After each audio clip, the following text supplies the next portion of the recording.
What's up, gang? I'm back with another video. Dasha Speaks. Um, with so I am here today to give you all an update on the case Dasharai Williams versus Copper Landing. I have other videos, if you go back and look on this channel, where me and my children were wrongfully evicted. Earlier this year, February this year, the apartment complex, the managers, the regional manager, the judges, the lawyers, and everybody were very racist, and I was wrongfully evicted. I did report my concerns to HUD, and after 3 attempts, I've submitted it once, submitted it twice. There were people in HUD that are employed with HUD that were discriminating against me as well. They were unresponsive, did not correspond, didn't send anything back once I reached out. So I had to actually submit my concerns 3 separate times to HUD for it to get in and, past those people that were discriminating against me. There's going to be more footage and information on that, because that's going to be a case as well, because I have to still report those people. But giving you an update on Dasharai Williams versus Copper Landing. HUD has been investigating now since early February this year. We are now in disposition stage, where they are preparing the disposition, the actual charge to submit to the judge. I have been just patiently waiting. The apartment complex they have harassed me since I have left Washington State. There have also been some other things that they have done. I left 2 vehicles in Washington State, 2 cars, 2 trucks that were paid for, because I couldn't bring them with me, had to get back home. And it was urgent because they were trying to kill me and my children before we left. That's another story, but we will be telling that story here on Dasha Speaks. Be sure to like, subscribe, hit the notification bell if you have not done so already. If you are interested in hearing more about discrimination, racism, my personal experiences, because I will be suing every goddamn body. But anyway, we're in disposition stage. I've got correspondence. It has now moved from the Seattle office to the Portland, Oregon office. I've been communicating with a department chair over there, or a supervisor, or someone over there.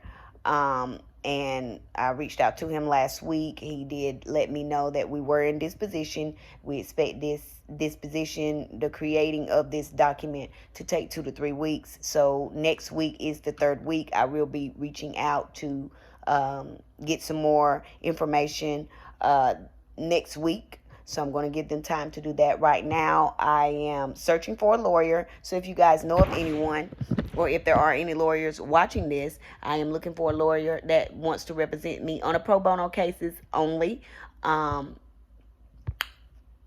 because money is tight, and I'm suing these motherfuckers for a goddamn reason, not only because they discriminated against me, but justice needs to be had.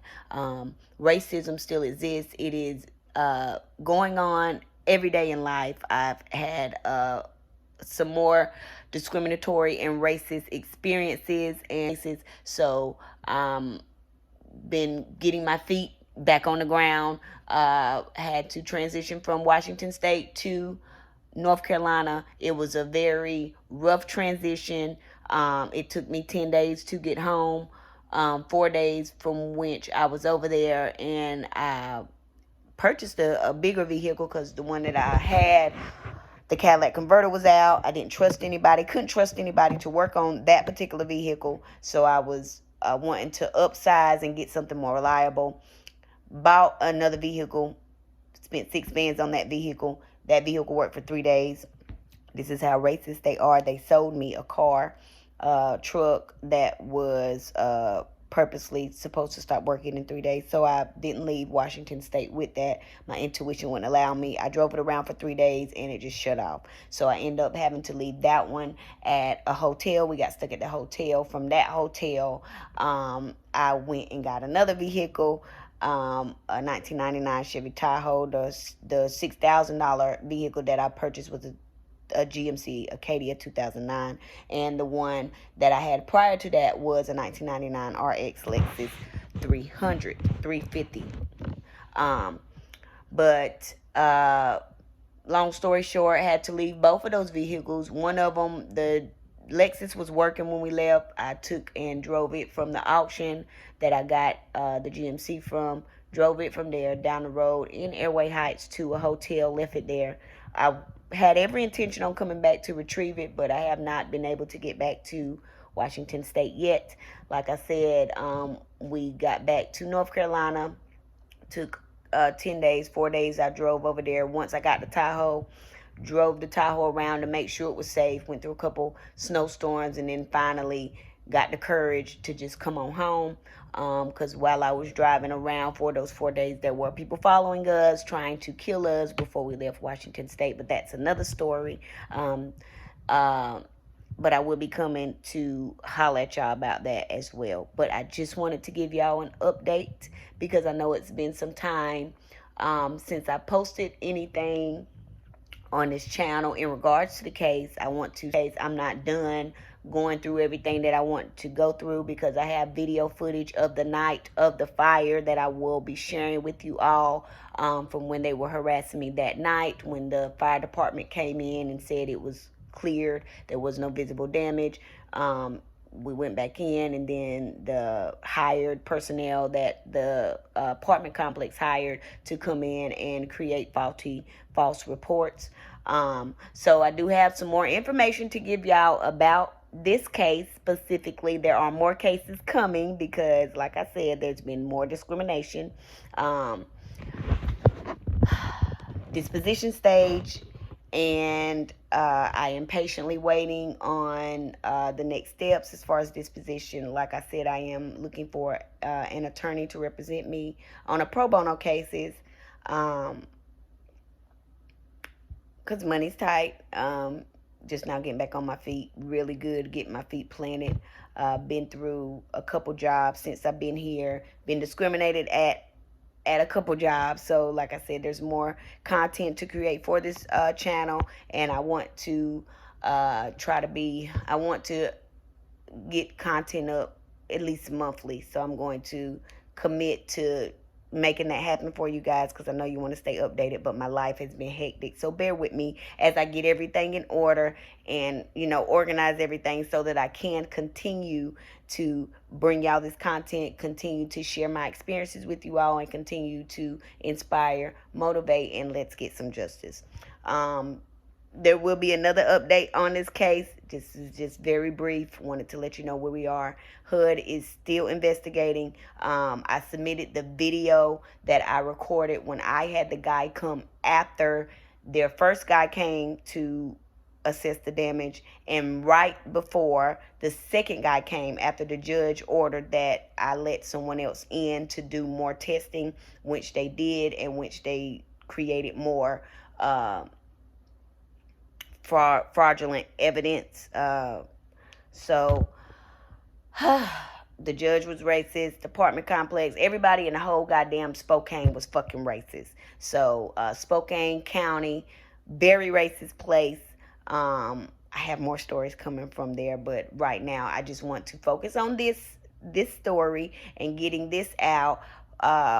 Like, comment, subscribe, share this video so that we can get the word out. It takes everyone to chip in. So your likes, your comments, your shares, your subscribes help me to want to bring you more content, and your sharing will put it in front of some more people.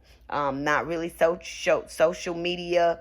I'm savvy, but I don't really do social media. Kind of private, but I know I gotta get out of my comfort zone a lot. So I'm here bringing you an update on Dasharai Williams versus Copper Landing, the racist apartment complex. And I am going to sue the fuck out of them, and we are going to be heavily compensated for our struggles. I spent $20,000 the beginning of this year getting back home. So between buying another vehicle, the hotel stays, coming back, it's a whole nother story. The journey back home, and it's I have to go into a lot of detail, and there's a lot to that story. So um, I'm going to be giving you some more information on that. I got to really plan it out. So I just wanted to come on, give you guys a brief update of where we are with this case. HUD is still investigating. We are in disposition stage. It is being typed up and put together to go before the judge, so the judge can make a decision and compensate myself and my children for the mental and emotional distress. You know, the my whole life just went upside down because I had to move, and the judge was originally going to, she wanted to give me just 1 day, but the lawyer that I had, she did the very minimum. And she was in on it. They actually sent her on a vacation to Mexico right before they evicted me officially. So she wasn't able to be in court on that day. She was on the screen, so I already knew what was going on. So a lot of extra that they did. But I stood up, I stood tall. I was in that courtroom by myself.